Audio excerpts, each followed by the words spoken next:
1주차 경기들을 다 보면서 아쉬웠던 점은 결국 작년하고 똑같아요. 왜 팀들은 필드골을 차는 것을 죄악으로 여길까? 필드골을 만약 찼다면 덴버 브론코스가 엔드존에서 그렇게 뻘짓 안하고 그냥 필드골을 찼으면 그냥 이길 수 있었던 것인데, 그리고 뭐 다른 아쉽게 뭐 필드골 점수차로 진 팀들도 보면은 결국 폴스다운에 실패하고 뭐 그것이 안 좋은 결과로 상대로 공을 넘겨주면서 필드골 하나의 차이로 경기에 패하고, 도대체 왜 감독들은 왜 필드골을 차는 것을 죄악으로 여길까? 풋볼은 단순하잖아요. 상대보다 더 많은 득점을 하면 돼요. 근데 왜 득점을 올릴 수 있는 기회를 분명히 낭비하고 있을까? 왜 본인들이 무조건 폴스다운을 성공시킬 수 있을 거라고 과신하고 있는 건가? 개인적으로 그런 물음이 들었어요. 아날리틱이 리그에 좀 더 계속해서 트렌드가 되면서 많은 팀들이 폴스다운 디시전을 좀 더 중요시 여기고 이 필드골을 차는 행위를 조금 뭐 겁쟁이, 그리고 소극적, 보수적인 행위로 지금 평가를 하고 있지만, 경기를 승리하기 위해서는, 그리고 경기를 승리할 수만 있다면 저는 필드골을 차는 것을 주저하지 않았으면 좋겠습니다.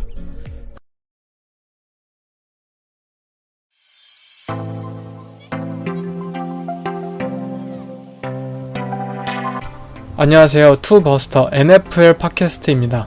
이번 에피소드는 4주차 리액션입니다. 그럼 시작하겠습니다.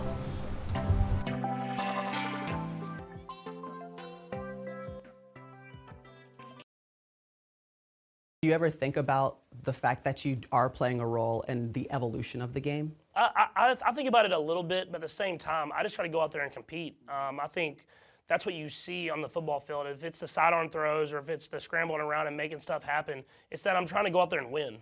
It's not. I'm not trying to show off or do anything like that. It's just trying to be a competitor and win a football game. And it's definitely, you've seen more and more quarterbacks be able to do that. And I think it's more of the coaches and the people that put the quarterback in those positions. They want guys that want to go out there and compete at the end of the day. Okay, let me ask you this. You got to keep it real. You're a high school coach, okay, and you're teaching a kid how to play quarterback. Do you show them the sidearm throws? Are you letting them like go out and do their thing? Like, how would you coach up a kid these days? So I always go back to the fundamentals first. So Okay. you got to learn the fundamentals. You got to perfect those. And once they perfect the fundamentals, I tell them you can have some fun and try some stuff out. But they got to know if they try some stuff out and it's bad, I'm going to get on them and they're not going to be able to do it again. So that's how I was taught with Coach Reed, Coach Bieniemy, and then with Coach Kingsbury in college, and then Coach Cook, my high school football coaches. As long as it worked, they were fine with it. But if it didn't work, I wasn't allowed to do it again. Okay, so it clearly has been working because no one's told you to stop. Yeah, there's been a couple instances where I throw it and you kind of see me, I'm like, that was too much. That was a little too much. 먼저 살펴볼 첫 경기는 굉장히 기대를 모았던 경기였죠. 바로 잭슨빌과 필라델피아와의 경기입니다. 이 경기는 뭐 마이너스 6.5 라인을 이글스가 받았을 정도로 굉장히 고평가를 받던 입장이었고, 제규어스의 입장에서는 이 진정한 강팀인 이글스를 만나서 과연 어떠한 모습을 보여줄 수 있느냐, 그것이 바로 우리가 이들을 진정 검증할 수 있는 그러한 경기였다고 생각이 드는데요. 뭐 이글스도 이 잭슨빌의 좋은 디펜스를 상대로 계속해서 이 고득점의 오펜스의 모습을 보여줄 수 있냐, 이러한 점이 이 경기에 있어서 중요하게 바라볼 점이었는데, 일단 이글스가 21대 29로 거의 완승을 거두었어요. 일단 전반전 1쿼터 상황에는 뭐 잭슨빌 제규어스가 14점 차로 앞서가는 등 굉장히 좋은 스타트를 끊긴 했지만, 필라델피아 이글스가 결국 2쿼터에만 무려 20득점을 거두었고, 결국 그 라인 커버까지 함으로써 큰 승리를 거두게 되었습니다.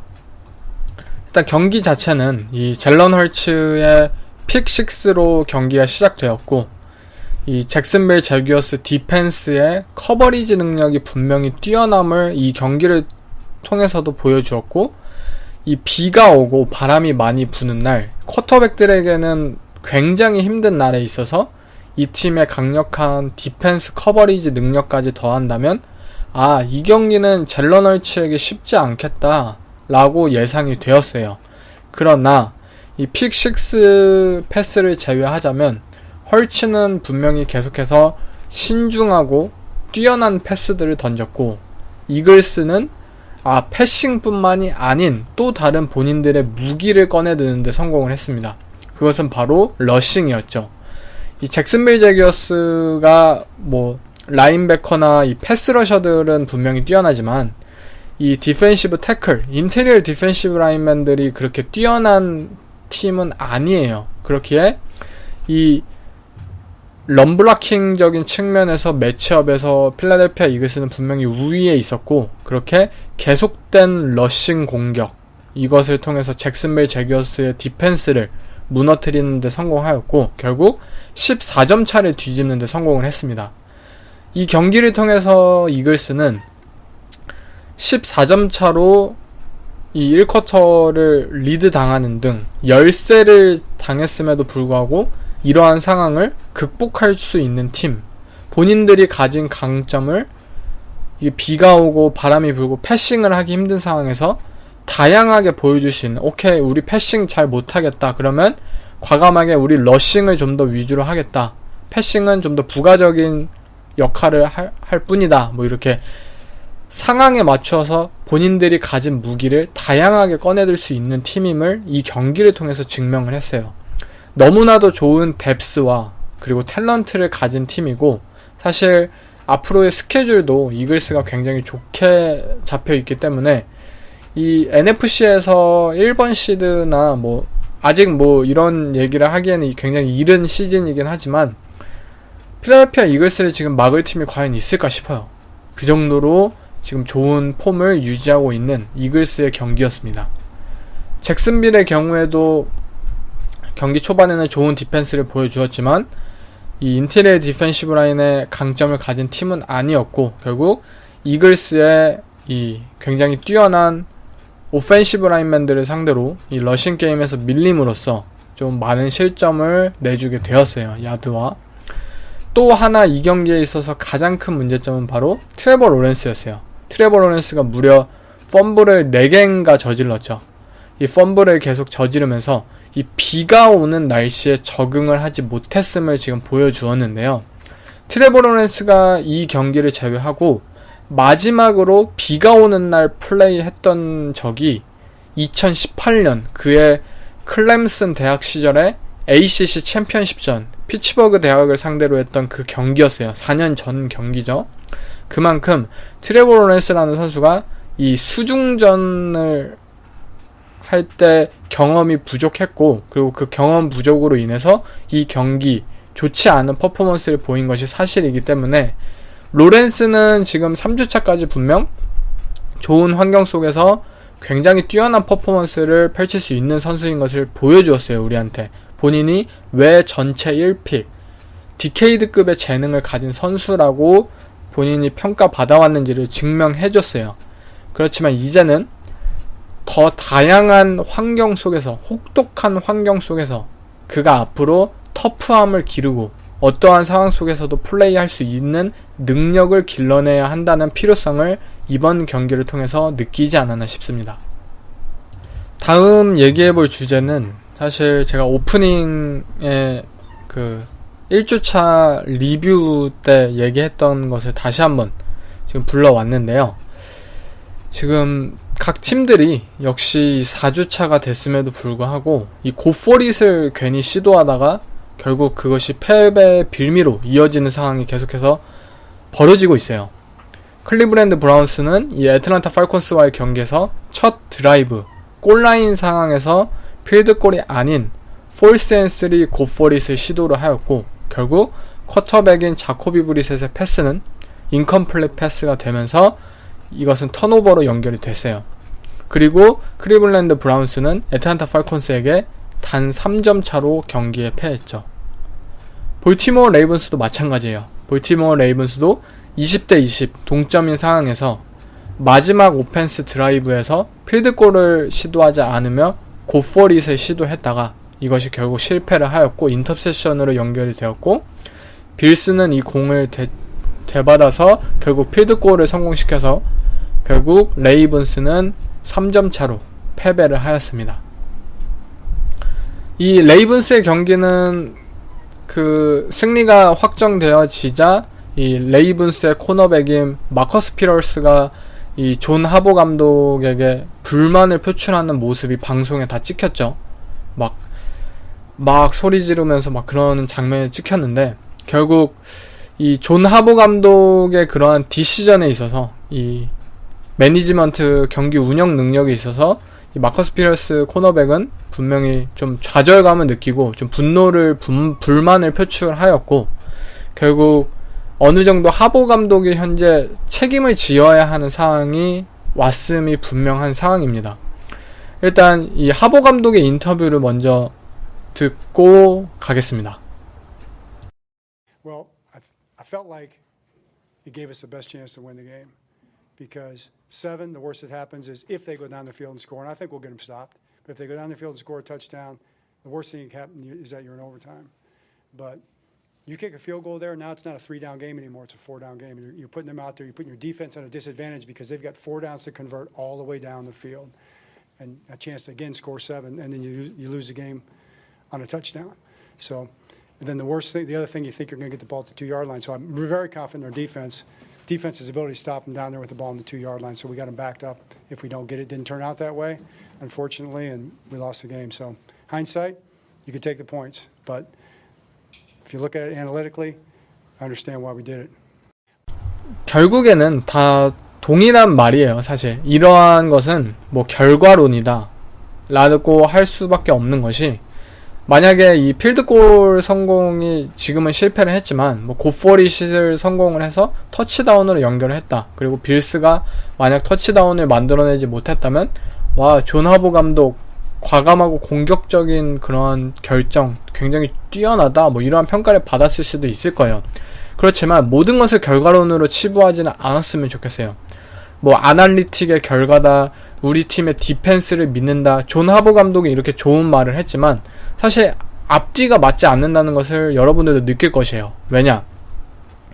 본인들의 디펜스를 믿고 있기에 굿포릿을 시도를 했고, 실패해도 본인들의 디펜스가 뭐 버팔로 빌스를 저지하고 다시 공을 넘겨줄 것을 뭐 믿었다 라고 했는데, 말도 안 되는 게, 본인들의 디펜스를 믿었으면 필드골을 차고 먼저 득점을 하고 디펜스를 믿어도 되죠. 우리가 먼저 득점을 거두고 디펜스가 버팔로 조시 알렌을 막아내는 것을 믿는다, 똑같은 말이에요. 그런데 아무튼 뭐 아날리틱의 결과다, 디펜스를 믿는다, 결국 동일한 말을 계속해서 하고 있는 그런 존 하보 감독의 결정이었고, 터치다운을 당할 염려를 애초에 느꼈다면 디펜스의 신뢰 자체가 없는 것도 맞고요. 우리가 터치다운을 기록하지 않았으면 버팔로 빌스가 터치다운을 기록할 가능성이 있기 때문에 우리는 굿포릿을 했다, 이것도 말이 안 되는 게, 그러면 디펜스에 대한 신뢰가 없는 거잖아요. 결국 뭐 존 하보 감독의 인터뷰는 사실 정직하고 좀 정석적인 답변이긴 하지만 사실 제 개인적으로는 뭐 앞뒤가 안 맞는 그러한 인터뷰였다고 생각이 들어요. 제가 계속해서 얘기를 하지만 뭐 브랜든 스테인리 감독의 사례에서도 계속해서 얘기를 했지만, 상황에 따라서 공격적인 경기 운영은 당연히 필요해요. 이 굿포릿을 하는 것은 당연히 필요하죠. 좋아요. 그런데 상황에 따라서 보수적인 운영도 분명히 필요합니다. 누누이 말합니다. 이 필드골은 죄악이 아니에요. 필드골은 득점을 거둘 수 있는 가장 안전한 방법이에요. 굿포릿보다는 그냥 득점을 택하고 디펜스를 믿는 것이 바로 필드골을 차는 것이에요. 너무나도 많은 팀들이 지금 필드골 하나로 경기에 패하고 있는데, 뭐 아날리틱이다, 뭐 승리 가능성이 더 높아진다, 단순히 이러한 스탯을 밀어내면서 본인들의 결정이 합당하다라고 이렇게 합리화를 하고 있는데, 그것이 뭐 스탯이 모든 것을 대변하지도 않고, 그리고 그 스탯이라는 것은 결국 한 개개인마다의 그런 특수한 상황을 반영하지 못하는 것이잖아요. 우리 팀의 오펜스가 지금 자신있게 굿포릿을 할 수 있을까?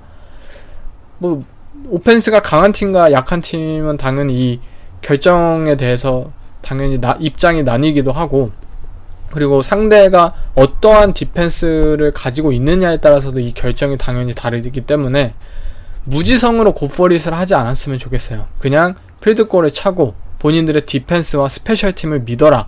그게 현재 팀들에게 있어서 조금 더 요구되는 덕목이지 않을까 싶어요. 제가 저번 주에도 얘기했듯이 이 클리브랜드 브라운스와 애틀랜타 팔콘스와 이 두 팀 간의 대결은 이 기대감이 없는 두 쿼터백들과는 달리 이 오펜스적인 부분에서만 따지자면 굉장히 기대가 되는 매치업이었어요. 그리고 이 두 팀은 그대로 그 기대감을 충족을 해줬습니다. 뭐 클리브랜드 브라운스는 177 러싱 야드, 그리고 애틀랜타 팔콘스는 202 러싱 야드를 각각 기록을 하였고, 이들의 각기 다른 러싱 플레이 디자인은 와 진짜 미친 수준이 아닐까라고 생각이 들 정도였어요.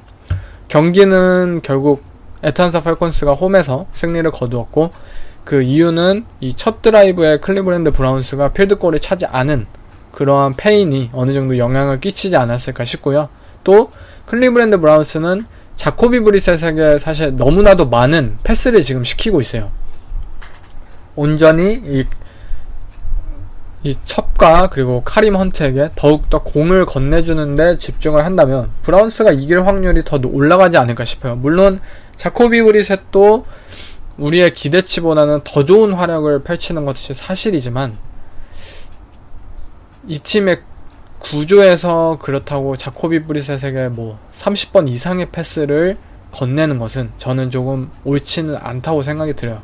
공을 지키고 턴오버 확률을 더 낮추고, 그리고 이미 강한 런더볼을 가진 능력을 가진 팀이기 때문에 그것을 좀 더 집중했으면 좋겠습니다. Very slow start offensively. What did you attribute that to? It's tough to put your finger on it. It was. Felt like we had a good plan coming into it, and we just haven't been able to get into sync early enough in games throughout the year, and it's something that we have to address and get better at and fix.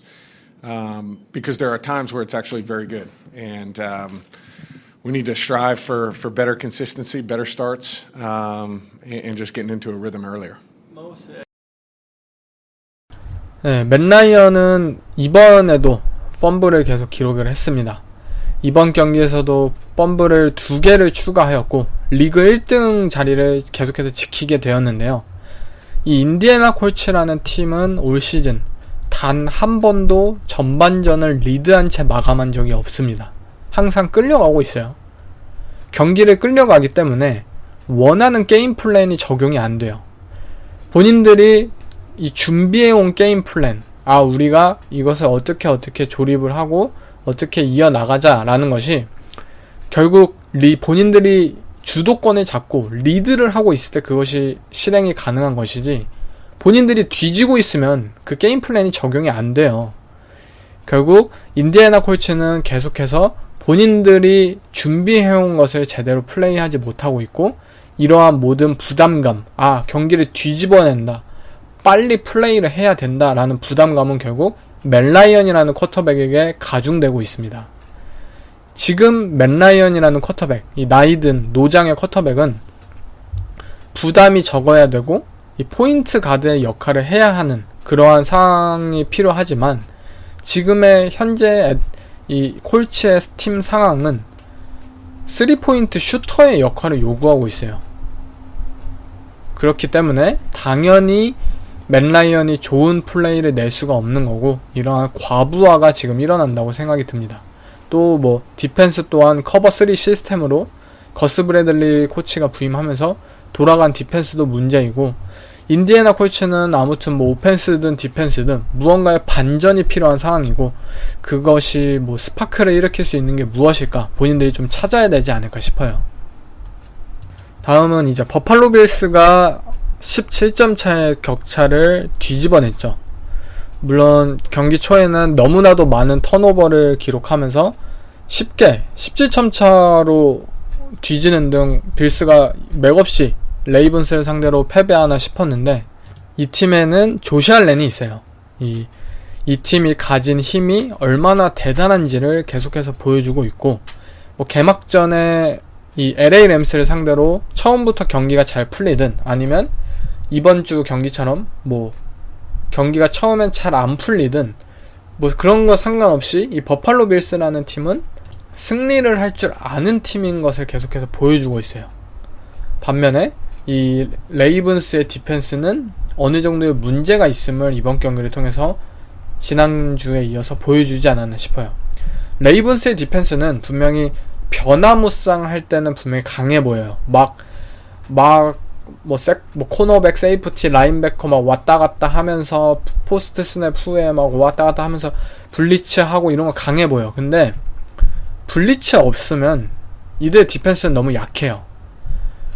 당장 지금 NFL 유튜브에다가 조시 알렌 하이라이트라도 한번 찾아보세요. 하이라이트 찾아보시면 레이븐스의 이 베이스 디펜스 4맨 러쉬 상황에서 조시 알렌을 압박해내는 패스 러셔가 없어요. 조시 알렌이 너무나도 편안하게 뭐 침대에서 그냥 공을 던지는 것처럼 편안하게 공을 던지고 있고, 상대를 압박해낼 수 없는 디펜스를 지금의 레이븐스는 보여주고 있습니다. 이 마틴데일 코치하에서도 우리는 뭐 변장된 커버리지 그리고 변화무쌍한 블리츠 지겹도록 봤어요. 지금 돈 마틴데일 코치를 레이븐스가 내보내고 이 맥도날드 코치를 데려온 이유는, 이 변화를 준 이유는 결국 이 블리츠 스킴 없이도 본인들이 강한 디펜스를 구축하고 싶기 때문에, 보여주고 싶기 때문에 데려온 것인데 지금까지는 좋은 결과로 이어지지는 않고 있어요. 저번 주에 얘기했듯이 이 JPP 영입 이유도 결국 포맨 러쉬를 위함이며, 결국 변화무쌍하고 이 미친 변장된 커버리지 없이도 상대 쿼터백을 압박해낼 수 있어야 한다는 그러한 필요성 때문에 영입을 한 거고요. 결국 볼티모어 레이븐스의 디펜스가 이 포맨 러쉬를 통해서 상대 쿼터백을 압박해낼 수 있을 때까지 이들은 어느 정도의 이 라마 잭슨 캐리의 그러한 팀 컬러가 이어지지 않을까 싶습니다. 다음은 뭐 눈이 썩는 경기였죠. 이미 예고를 했지만 시카고 베어스와 뉴욕 자이언츠. 저스틴 필즈는 22번의 패싱 시도 중에 11번을 성공하였고, 데니얼 존스는 13번의 시도 중에 8번을 성공해서 71 패싱 야드를 기록하는 등, 와, 내가 이 경기를 왜 보고 있을까라는 마음이 들 정도였는데, 심지어 경기 중간에 이 데니얼 존스와 타일러드 테일러, 이 주전 쿼터백과 백업 쿼터백이 2명 모두 부상으로 나가서 세이컨 바클리가 와일드캣 포메이션에서 쿼터백을 플레이했어요. 이 러닝백이 쿼터백을 플레이했어요. 와일드캣 포메이션에서. 근데 그랬음에도 불구하고 시카고 베어스가 졌어요. 뉴욕 자이언츠가 이러한 모습이어도 정말 할 말이 없었던 경기이고, 이 데니얼 존스에게 68 러싱 야드 그리고 2개의 러싱 터치다운을 내주었는데, 두 장면이 똑같은 장면으로 당했죠. 플레이 액션 상황에서 데니얼 존스가 패스나 런이 아닌 이 백사이드로 웨글 플레이라고 하죠. QB 웨글을 하면서 2번 모두 러싱 터치다운을 레드존에서 내주었어요.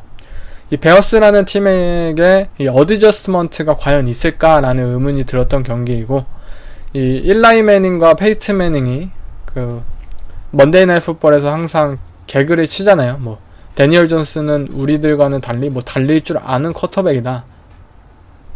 역시 달릴 줄 아는 것을 이번 경기를 통해서 확인할 수 있지 않았나 싶습니다.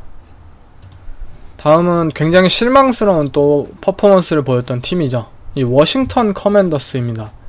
워싱턴 커맨더스는 이제 이번 주에 1승 3패 카우보이스를 상대로 10대 25라는 굉장히 대패를 당했어요. 참패를 당했죠. 지금 당장 우리가 워싱턴 커맨더스에게 기대할 것이 남아있을까? 이 정도예요. 칼슨 웬츠가 이끄는 오펜스는 이번에도 고전을 면치 못했어요. 칼슨 웬츠 또 싹 당하고, 카우보이스의 뭐 마이카 팔슨스나 뭐 이런 로렌스나 이런 다양한 블리츠 스킴들을 커맨더스는 지켜주지 못하였고, 또 커맨더스의 디펜스, 특히 세컨더리는 쿠퍼러시에게 뭐 빅야드를 계속 내주고 딥볼을 내주고, 또 뭐 디펜시브 패스 인터피어런스 페널티를 또 범하고, 지금 계속해서 막 큰 야드를 허용하고 있어요. 지금 워싱턴이라는 팀은 동일한 문제를 지금 4주차 계속해서 보여주고 있어요. 그렇다면 우리가 이제 워싱턴 커맨더스 팀에게 과연 무엇을 기대할 수 있을까요? 제가 가장 기대할 만한 것은 일단 감독 해임이지 않을까 싶어요. 론 리베라 감독이 분명 덕장이고 뭐 성격이 좋은 뭐 암을 이겨내고 그런 스토리가 있지만 이 팀에 있어서는 이제 코칭진의 변화가 필요하지 않을까 싶습니다.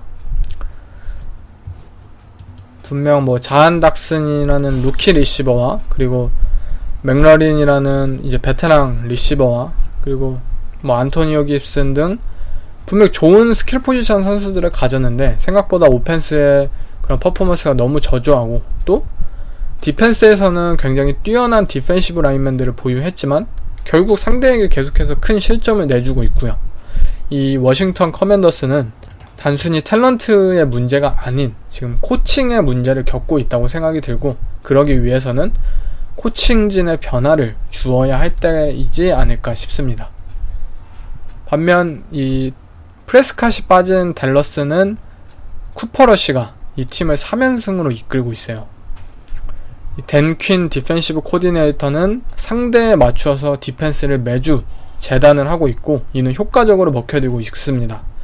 턴오버 싸움에서의 승리, 뭐 인터셉션을 유발하고 뭐 펌블이나 색을 유발하고 그리고 이 보수적인 오펜스 운영, 어느 정도의 이즈키엘 엘리엇과 토니 폴라드를 활용한 이 런더볼 오펜스의 운영을 통해서 그리고 때때로 뭐 플레이 액션 상황에서 쿠퍼러쉬의 뭐 딥볼 그런 한방의 펀치 같은 것을 계속해서 내주면서 댈러스 카우보이스는 본인들만의 승리 공식을 만들어내고 있어요. 닥 프레스캇이 오기 전에 이 팀은 지금 3연승을 기록을 하고 있고 우리가 단순히 이 프레스캇 중심의 오펜스에서의 뭐 승리가 아닌 뭐 디펜스 그리고 오펜스 스페셜팀 모든 팀들 간의 팀원들 간의 이 컴플리먼트 풋볼 공식을 지금 만들어가고 있어요. 결국 뭐 쿠퍼러쉬가 계속해서 턴오버를 범하지도 않고 있고 이 댈러스라는 팀은 그 자체로 승리할 수 있을 만큼 강한 지금 팀임을 증명해내고 있지 않을까 싶습니다. Close isn't a thing anymore. We don't want to be close. We don't want to do any of that. We want to win, and you know it's hard. It really is. It's hard to come out of a game like this and not win, and you know that's just what we're gonna go back to work. We're gonna grind and win. That's really what we need to do. 또 한 번 뭐 눈시울을 붉힌 댄 캠벨 감독의 디트로이트 라이온스인데요. 지금 TJ 호킨슨이 인터뷰에서 밝혔듯이 자꾸 근접하게 라이온스라는 팀은 패배를 겪고 있어요. 이번 경기에서도 뭐 페이크 펀트에 성공하고 뭐 45득점을 하고 뭐 굉장히 좋은 그런 오펜스 퍼포먼스를 선보였음에도 불구하고 디트로이트 라이온스는 지금 1승 3패를 기록을 하고 있습니다. 이 TJ 호킨슨의 인터뷰처럼 한 끗 차이로 경기를 지고 있지만 어찌 보면은 그 한 끗 차이가 결국엔 실력의 차이예요. 그렇게 볼 수도 있겠고요. 결국 디트로이트 라이온스라는 팀이 이 한 끗 차이의 그 승리를 극복해내기 위해서는 좀 더 디테일과 그리고 마무리가 필요한 상황이지 않을까 싶어요. 이 오펜스든 디펜스든 스페셜 팀이든 누군가가 뭐 캐리를 해서 이기려는 승리가 아닌 좀 더 상호 보완적인 풋볼이 필요한 상황이고 그렇지만 이들은 어쨌든 좋은 러싱 게임, 좋은 오펜시브 라인 그리고 이를 바탕으로 한 평균 득점 35득점 시즌 평균 득점이 35득점이 리그 1등이에요. 거의 리그 1등 아니면 리그 2등으로 알고 있는데 아무튼 평균 득점 35점은 웬만해선 기록하기 정말 힘든 기록이잖아요. 이들은 이미 어느 정도 굉장히 큰 힘을 가지고 있는 팀이고 굉장히 큰 잠재력을 가진 팀이에요. 그렇기 때문에 이 한 끗 패배를 승리로 바꾸기 위해서 더욱더 디테일에 집중하고 더욱더 이 경기에 있어서 집중력이 필요한 시기가 아닐까 싶습니다. 다음은 이제 첫 승을 거둔 라스베가스 레이더스입니다. 이 조시 제이콥스의 커리어 하이 경기와 함께 또 로버트슨의 펌블 리턴 터치다운까지 이 저번 주 구단주와 이 미팅을 겪고 난 이후 레이더스는 컴플리먼트 풋볼을 보여줬어요. 상호 보완적인 풋볼. 이 데리카의 패싱 게임이 기대처럼 완벽한 모습을 보여주고 있지는 않지만 또 뭐 새롭게 등장한 이 맥 콜린스라는 리시버는 이 가뜩이나 디반테 아담스, 데런 월러 그리고 헌터 렌프로우를 보유한 이 레이더스의 리시빙진의 사치예요, 사치. 맥 콜린스 굉장히 뛰어난 선수임을 2주 연속 보여주고 있죠.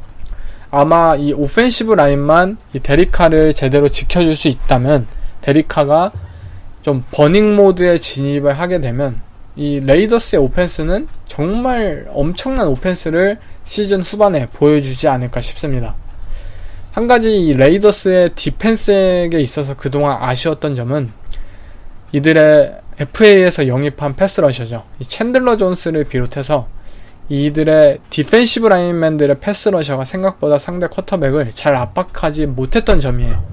그런데 그래도 덴버 브론코스를 상대로 이번 경기에서는 뭐 스턴트와 블리츠를 적극적으로 사용하면서 러셀 윌슨을 압박하는데 충분히 좋은 모습을 선보였습니다. 사실 이 덴버 브론코스의 경우에는 너무나도 뭐 플레이콜적인 부분에 대해서는 제가 많이 언급을 했듯이 좀 이해가 안 가고 부족한 팀인 것은 사실이지만, 또 한 가지 좀 이해가 가지 않는 것은 바로 선수 기용에 있어요. 덴버 브론코스의 런닝백진에 있어서 가장 뛰어난 런닝백은 누구예요? 다 알잖아요. 자반테 윌리엄스인 거. 근데 왜 멜빈 고든을 계속 쓰냐?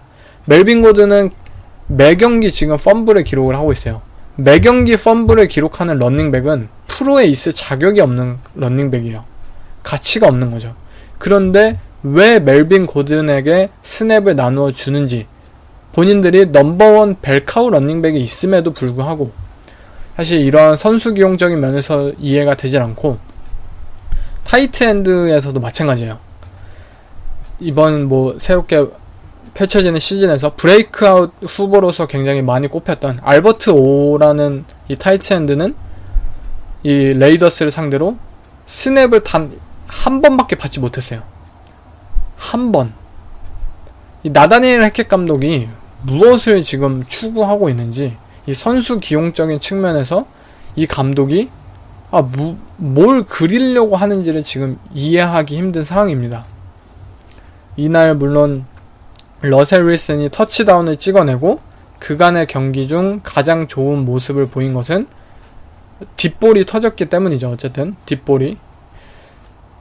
그동안 이 나다니엘 해켓 감독이 러셀 윌슨을 에런 러저스처럼 이 쇼패스 위주의 오펜스에 재단하려고 했던 것은 과연 옳은 일이었을까? 그냥 러셀 윌슨이 좋아하는 거, 잘하는 거, 그냥 뒷볼 던지는 거, 이런 거 시켰으면 어땠을까 하는 심정이 들었고, 지금 어쨌든 윌리엄스가 지금 부상을 당해서 지금 장기 결장이 예고되는 상황이기 때문에 덴버 브론코스의 오펜스는 또 한 번 위기에 봉착하지 않았나 싶어요. 도대체 이 위기가 언제 끝날지 개인적으로도 궁금한 상황입니다.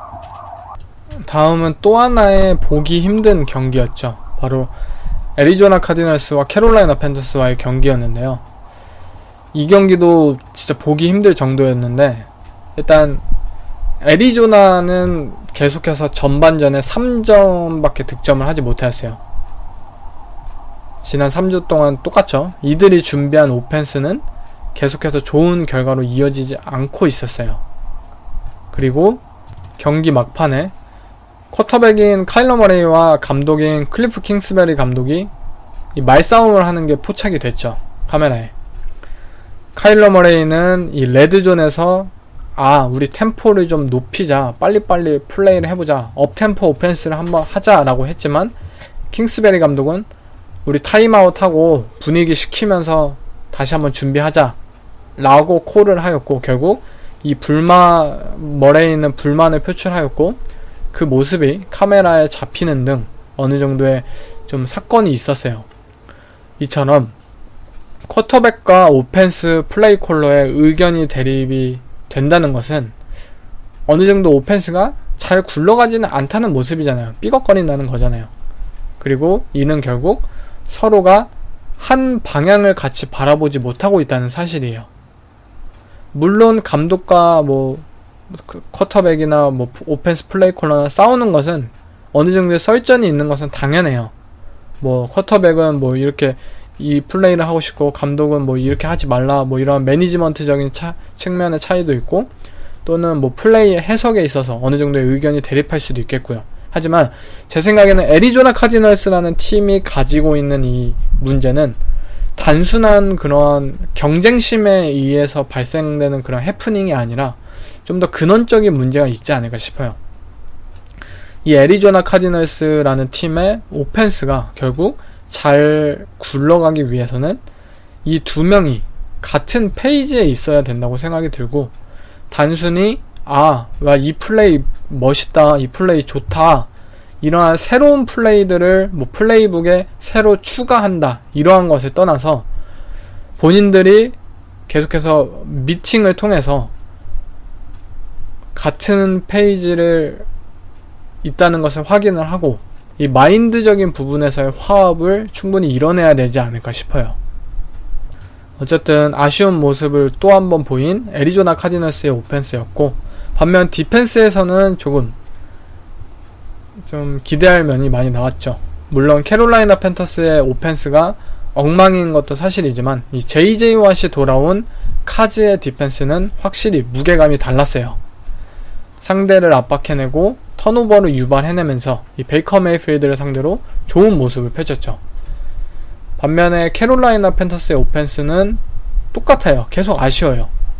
이 크리스찬 맥카프리나 DJ 무어를 좀 더 활용을 해라 라는 말이 계속해서 생각이 들 정도로, 크리스찬 맥카프리가 이 리시빙 상황에서는 터치다운 그리고 뭐 좋은 야드를 기록하면서 좋은 모습을 보였지만 이 백필드에서는 잘 활용을 하지 않는다는 점, 이러한 점이 굉장히 아쉽고, 또 하나는 이 키가 작은 베이커 메이필드라는 쿼터백을 왜 러싱이 아닌 숏패스 오펜스를 펼치냐 이 말이에요.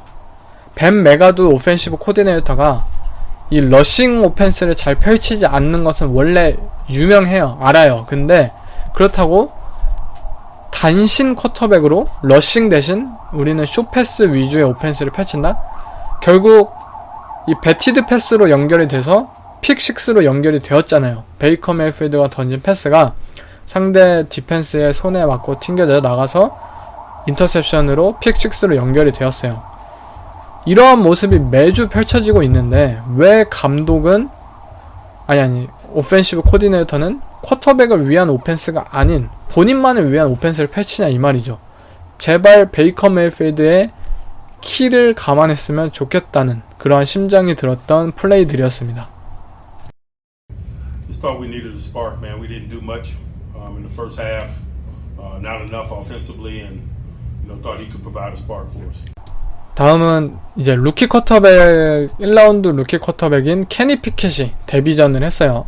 물론 3개의 인터셉션을 기록을 했지만 2개는 사실 리시버의 잘못이 더 큰 장면이었고, 케니 피켓이 물론 프리시즌만큼은 뭐 빠른 적응을 해내지는 못했지만 그래도 좋은 패스, 좋은 디시전을 저는 보여줬다고 생각이 들어요. 그리고 톰린 감독이 이 인터뷰에서 스파크가 필요했다고 했듯이 이 스틸러스라는 팀에게 현재 새로운 것이 무언가, 자극제가 무언가 필요한 상황이었다고 생각이 듭니다. 물론 미첼 트루비스키가 이제 벤치로 물러나고 앞으로도 계속 케니 피켓이 선발로 나설지는 모르겠지만, 그래도 이제 트루비스키의 오펜스를 덜 봐도 된다는 사실, 그 사실만으로 이 NFL 리그에 있어서 충분히 기여를 하지 않았나 싶습니다. 케니 피켓은 계속해서 경험을 쌓고 성장해나가지 않을까 싶습니다. 다음 경기는 굉장히 의외의 경기였죠. 이 그린베이 패커스와 뉴잉글랜드 패츠의 경기가 과연 이 경기가 연장전으로 이어질지 누가 감히 생각을 했을까요? 이 백업 쿼터백인 브라이언 호이어가 부상으로 결국 백업의 백업 쿼터백인 올해 루키 쿼터백이죠. 베일리 지프가 패치는 경기를 이끌었고 생각보다 나쁘지 않게 경기를 이끌으면서 그린베이 패커스를 연장전으로 보냈어요. 빌 벨리책 감독의 이 저력이 보인 경기이지 않았나 싶고, 반면에 그린베이 패커스는 무언가 부족함을 계속해서 느낄 수 있었던 경기였어요. 물론 이 경기 그린베이 패커스가 승리를 한 것은 사실이지만 연장전까지 갔다는 것 자체가 사실 굴욕이라고 표현을 하고 싶어요.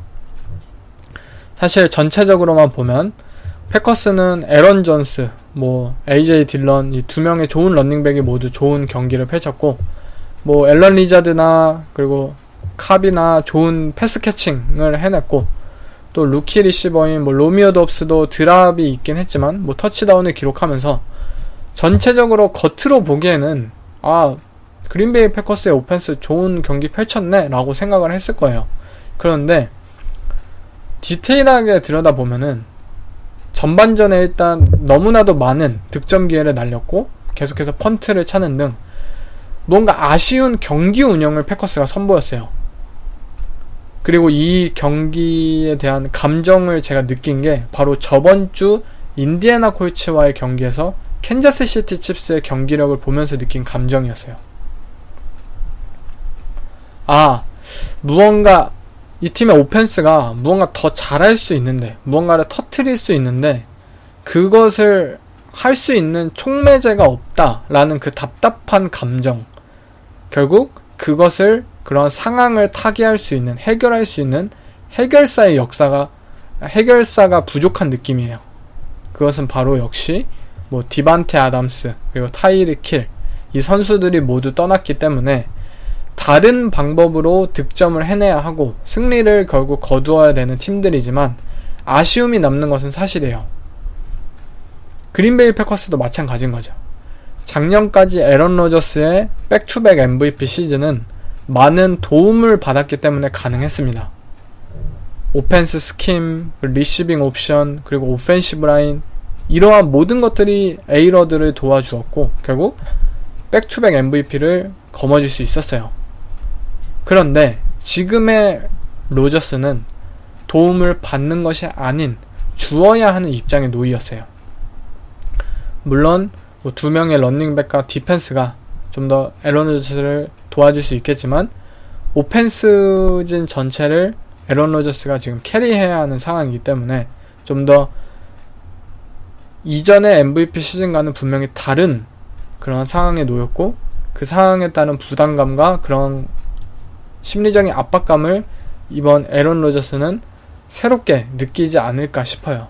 결국 디펜스가 좀 더 분발을 해주고 또 에런 존스가 AJ 딜런이 좀 더 좋은 야드를 따내고 이렇게 함으로써 이들이 시간을 벌면 에런 로저스도 본인이 이렇게 매년 했던 것처럼 A로드가 했던 것처럼 컴백을 할 수 있는 그러한 모습을 보여주지 않을까 싶습니다.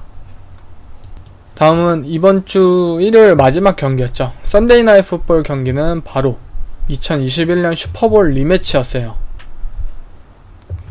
이 템파베이 벅스와 캔자스 시티 칩스와의 경기였고 아마 캔자스 시티 칩스는 굉장히 큰 의욕이 들었겠죠. 본인들이 슈퍼볼에 패배를 당했던 상대였기 때문에 이 경기를 반드시 승리로 가져오고 싶어 했을 거예요. 그렇기에 이들은 41대 31이라는 어마어마한 득점과 점수차로 템파베이를 이기는 데 성공을 하였고 칩스라는 팀이 가진 강력한 힘을 이번 경기를 통해서 또 한 번 목격할 수 있지 않았나 싶습니다. 먼저 칩스의 경우에는 제가 저번 주에 얘기했었죠. 어제 올린 팟캐스트에서 얘기를 했었죠. 앤디 리드 감독이 해야 할 것은 인내심을 가지는 것 하나다. 그냥 투 하이쉘 커버리지 보면 런더볼 해라. 런닝백들 공 주고 짧게 쇼패스 위주로 전진하면 된다. 인내심만 잃지 마라 라고 했는데 앤디 리드 감독이 다행히 그 의무를 다했던 경기였습니다. 작년 슈퍼볼에서 했어야 할 플레이를 칩스는 이 경기를 통해서 보여주었고 일단 템파베이 벅스가 슈퍼볼 때와 동일하게 4맨 러쉬를 고집을 했어요. 4맨 러쉬와 2 하이 커버리지를 유지를 하였고 앤디 리드 감독은 이번에는 인내심을 가지면서 런게임과 쇼패스를 중심으로 본인들의 오펜스 템포를 유지하는 데 집중을 했습니다. 클라이드 에드워즈나 파체코 그리고 트래비스 켈시, 주주 스미스 모두 계속해서 쉬운 야드를 따내었고, 이 벅스의 디펜스가 좀 템포가 너무 빠른데 싶으니까 칩스는 좀 더 주도적으로, 좀 더 빠르게, 좀 더 공격적으로 플레이를 하면서 전반전에 28득점을 성공을 했어요. 1년 전과는 다르게 이 캔자스 시티 칩스의 오펜시브 라인은 강력하잖아요. 벅스의 포맨 러시만으로는 패트릭 마홈스를 압박해낼 수 없었고, 물론 올랜도 브라운이 실수를 몇 번 했지만 이를 제외하자면 칩스의 오라인이 완벽한 경기를 펼쳤다라고 설명을 하고 싶습니다. 반면에 이 템파베이 벅스의 오펜스, 물론 31득점을 한 것은 사실이지만 대부분이 경기의 후반, 그리고 중요했던 경기의 전반전에서는 칩스의 오펜스의 템포를 따라가지 못했는데, 그 이유는 이 간만에 크리스 가딘, 훌리오 존스, 러셀 게이지, 이 본인들의 리시버들이 모든 선수가 출전을 했어요. 그럼에도 불구하고 칩스의 이 빠른 득점 템포를 따라갈 수가 없었는데, 그 이유는 일단 벅스는 그동안 이 레오나드 포르넷이라는 런닝백 위주의 런 게임을 통한 매니지먼트 타입의 오펜스를 펼쳤어요.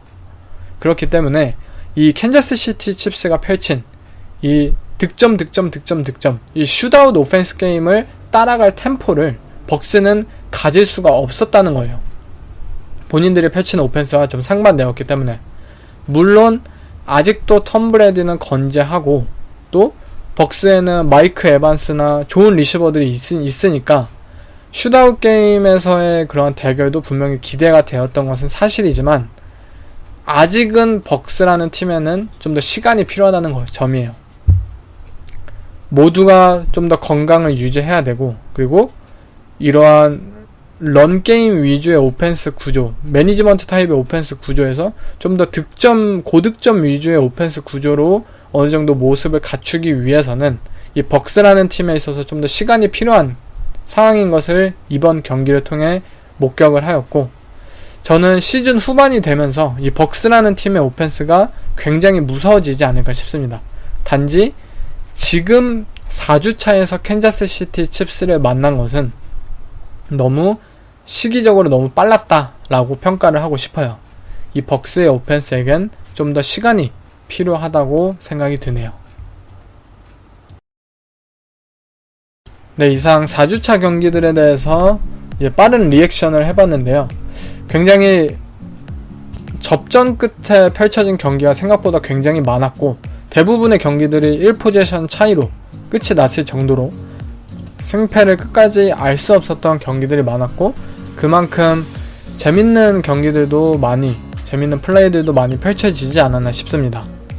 네, 저는 내일 있을 먼데이 나잇 풋볼 경기 이후 이제 다음 에피소드로 돌아오겠습니다. 그럼 이번 에피소드는 여기서 마치겠습니다. 감사합니다. You know, one of the things that we're really trying to establish that we talked about before is, you know, to me, everything starts with discipline. I don't care if it's how you do flex. I don't care if it's how you run across the field, how you do karaoke, how you do high knee pumps, how you do up downs. If you don't respect that enough to do it right when you know that's the right way to do it, how you going to be trusted in the game to do what you're supposed to do? Because I think discipline is a mindset that's a part of who you are. So it's how you live your life. It's how you do everything that you do, whether it's how you focus in a meeting, how you get ready to practice, and how you can sustain practice and make the right choices and decisions. And, you know, it goes kind of back to what are you willing to accept? Not really what you say. It's not even what you do sometimes. It's what are you willing to accept from yourself, and what are you willing to accept from your teammates, from your teammates.